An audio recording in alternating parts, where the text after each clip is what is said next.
na maging asal bata ang Vice Presidente. Alvin Baltazar, Radio Pilipinas. Kasi sa panayam po kay Vice President Sara doon sa Zamboanga, sinabi niya na posible daw yung bentahan ng 20 pesos na bigas.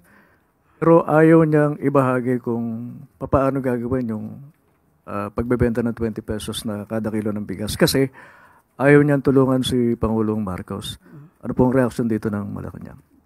Lumalabas po kasi kung ano po ba talaga ang anyo ng ating Vice Presidente. Lumalabas ang tunay na kulay ng Vice Presidente bilang isang public servant. Sa pag-amin niya, nandito po ang kanyang sinabi, na imposible talaga ang 20 pesos na bigas, pero pwede siya. Di ko lang i-share sa inyo kasi ayaw kong tulungan si PBBM. Yan po ang tugon ni Vice Presidente ng Vice President. Sa pag-amin niya pong ito, na hindi niya i-share kung ano man ang kanyang kaalaman, kung mayroon man talagang kaalaman. Dahil nga sa ayaw niyang pagtulong sa ating Pangulo. Ito ay nagpapakita ng isang makasarili. Tandaan po natin, kung ano man po ang kaalaman na mayroon kayo, para sa taong bayan, ito po dapat ay agad-agad na isinasagawa at hindi po dapat ito tina-timing. Hindi ba na po naiisip ng Vice Presidente ang kapakanan ng taong bayan, lalo na po yung iba ay nahihirapang bumili ng bigas kahit na nga po mababa ang presyo ng bigas. Tandaan po natin, ang paglilingkod sa bayan ay hindi isang laro. Ang gobyerno, ang bansa ay hindi isang malaking playground. Huwag naman po sana maging asal bata ang Vice Presidente. Thank you, Yusek Claire. Rich Bon Quevedo, Daily Tribune.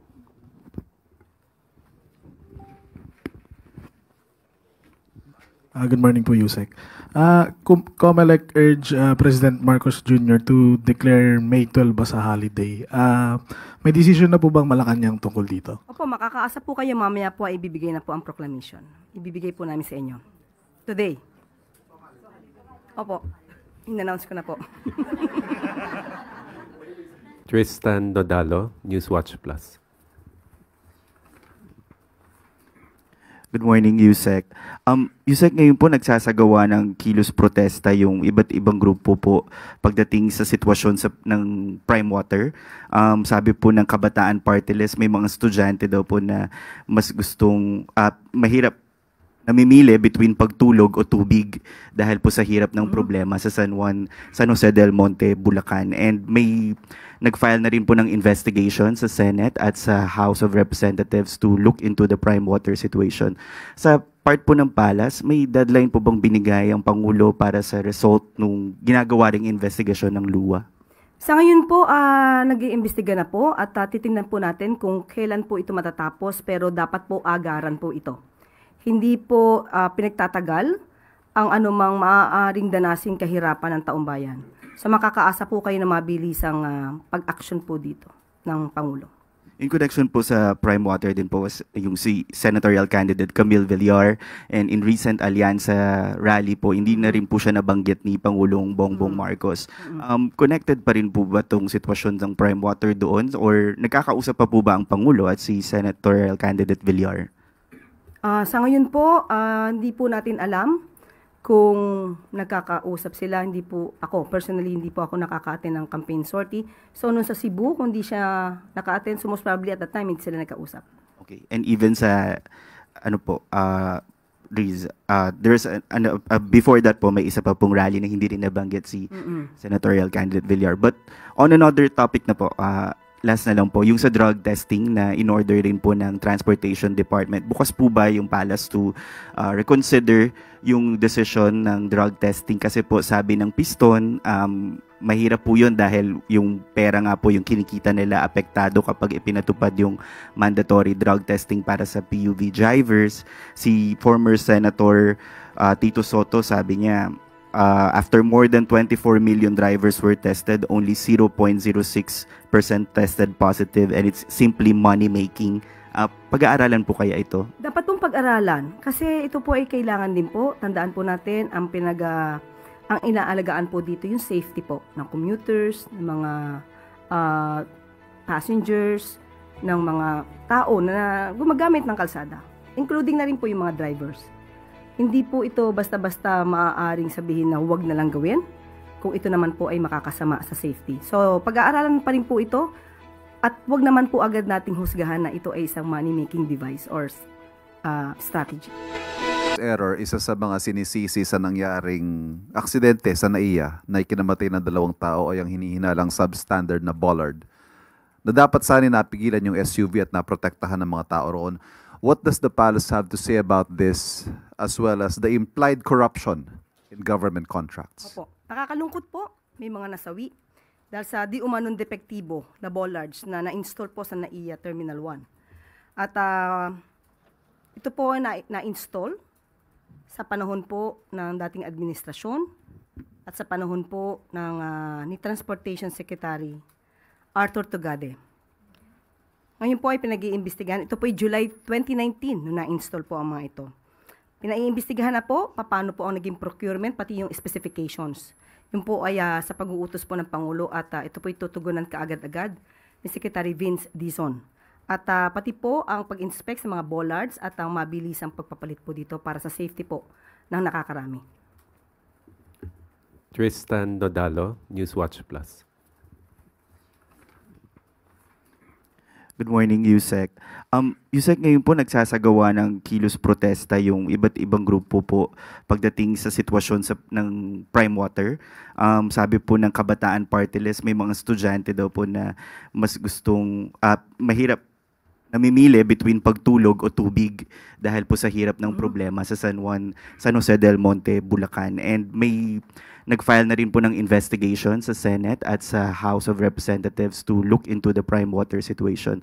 Sa part po ng Palas, may deadline po bang binigay ang Pangulo para sa result nung ginagawa ring investigation ng LUWA? Sa ngayon po, nag-iimbestiga na po at titingnan po natin kung kailan po ito matatapos pero dapat po agaran po ito. Hindi po pinagtatagal ang anumang maaaring danasing kahirapan ng taumbayan. So makakaasa po kayo na mabilisang pag-action po dito ng Pangulo. In connection po sa prime water din po was yung si senatorial candidate Camille Villar, and in recent Alyansa rally po, hindi na rin po siya nabanggit ni Pangulong Bongbong Marcos. Connected pa rin po ba itong sitwasyon ng prime water doon or nagkakausap pa po ba ang Pangulo at si senatorial candidate Villar?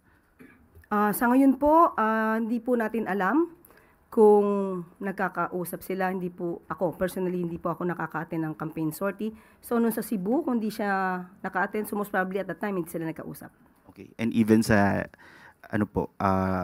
there's before that po, may isa pa pong rally na hindi rin nabanggit si senatorial candidate Villar. But on another topic na po, last na lang po, yung sa drug testing na in-order rin po ng Transportation Department. Bukas po ba yung Palace to reconsider yung decision ng drug testing? Kasi po sabi ng Piston, mahirap po yun dahil yung pera nga po yung kinikita nila apektado kapag ipinatupad yung mandatory drug testing para sa PUV drivers. Si former Senator Tito Soto, sabi niya, after more than 24 million drivers were tested, only 0.06% tested positive, and it's simply money-making. Pag-aaralan po kaya ito? Dapat pong pag-aralan kasi ito po ay kailangan din po. Tandaan po natin ang inaalagaan po dito yung safety po ng commuters, ng mga passengers, ng mga tao na gumagamit ng kalsada. Including na rin po yung mga drivers. Hindi po ito basta-basta maaaring sabihin na huwag na lang gawin kung ito naman po ay makakasama sa safety. So, pag-aaralan pa rin po ito at huwag naman po agad nating husgahan na ito ay isang money-making device or strategy. Opo. Last question, Alvin Baltazar, Radio Pilipinas. Kasi sa panayam po kay Vice President Sara doon sa Zamboanga, sinabi niya na posible daw yung yung bentahan ng 20 pesos na bigas. Pero ayaw niyang ibahagi kung paano gagawin yung pagbebenta ng 20 pesos na kada kilo ng bigas. Kasi ayaw niyang tulungan si Pangulong Marcos. Ano pong reaction dito ng Malacanang? Lumalabas po kasi kung ano po ba talaga ang anyo ng ating Vice Presidente. Lumalabas ang tunay na kulay ng Vice Presidente bilang isang public servant.